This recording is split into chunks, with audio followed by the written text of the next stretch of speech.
What is up, my people? Welcome back to the channel for another album review. I'm your boy Nassim the Dream. If you're new to the channel, go right on ahead and hit that subscribe button. Hit the bell as well to always get notified of my newest content. And today I will be reviewing the newest Benny the Butcher album, Tana Talk 4. Introducing the newest full-length LP from Buffalo rapper, one-third of the incredible rap group Griselda, Benny the Butcher, with his fourth sequel to his Tana Talk series. Looking back from Tana Talk 3, released back in 2018, Benny has just released 7 projects since then, including one of my favorites from this range, The Plugs I Met 1 and 2, Burden of Proof, and his EP Pyrex Picasso. Not only has there been a substantial increase of numbers to his listeners, but much growth to his craft and maturity as a hip-hop artist as well. Finally being recognized by some of the tops in hip-hop such as Hit Boy, The Alchemist, Snoop Dogg, Diddy, and Eminem. And it's certainly exciting to see so much hype and acknowledgement surrounding these guys just because of how talented and well-built their hip-hop skills are. Just so you know, Tana Talk is one of my favorite series coming from Benny the Butcher, so I had a lot of high hopes for this record, succeeding my expectations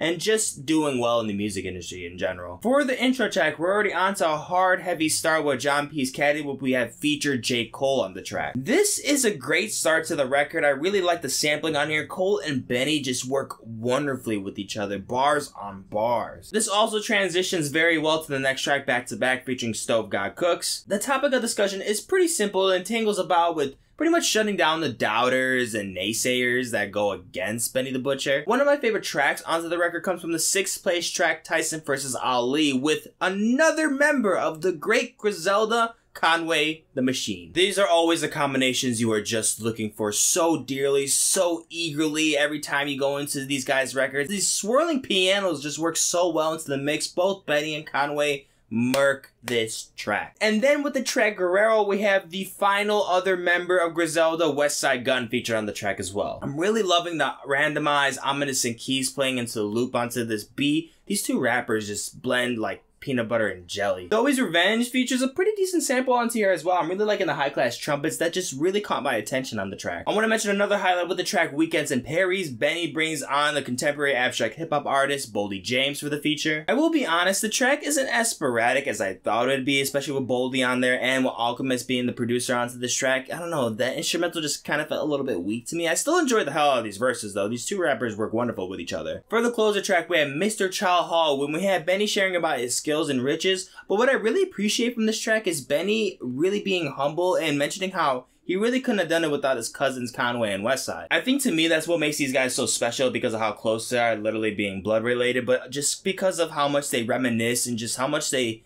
feed off each other's energy and just really make something that's just so creative into hip-hop. If I'm gonna mention some negatives, however, I will mention that the sampling on Super Plug felt a little bit one-dimensional with not enough dynamics to the track. Benny kept my attention for sure with his storytelling. He's on here talking about his struggles when he was a youngin' and just really talking about how hard he had to work just to earn a buck. Past a certain point, it really does get a bit redundant with the narrative or the topic of discussion. It doesn't really switch up anything at all, or any track really feels super distinctive when it comes to the narrative of what Benny's really trying to tell you. People don't really mind raps that stay about the same topic, like trapping or just something in general. I mean, that's fine, and if I'm fine with that, that's really cool, but I was just really looking for something very different, really ranging in some more variant storytelling. But if I'm gonna be as real as can be, these issues don't really matter so much that really tip off the quality overboard. If anything, I will say that the sample variation was the real thing that deducted some of the percentage for me. But look, plain and simple, I still think that this is a good hip-hop record. I can't necessarily tell you guys